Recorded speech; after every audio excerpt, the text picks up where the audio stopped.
European Union leaders are set to discuss how to make the bloc's economy more competitive and dynamic to avoid being left behind by its global competitors at a special summit starting on Wednesday, April 17th. Zach Myers, assistant director at the Center for European Reform think tank, said the EU's competitiveness problem stemmed from past slow growth in comparison to the US and China, technological and commercial challenges for industry and competitors having more cohesive markets. So I think when we think about the competitiveness problem, there's several elements to it in reality. The first is that the EU has had much slower economic growth than the US or China for decades now.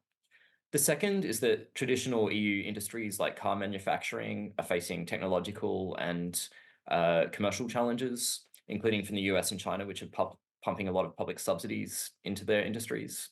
And the third is that the EU's economic competitors, like the US, like China, like India, are much larger, more cohesive markets than the EU, and in some respects, they're becoming more and more protectionist.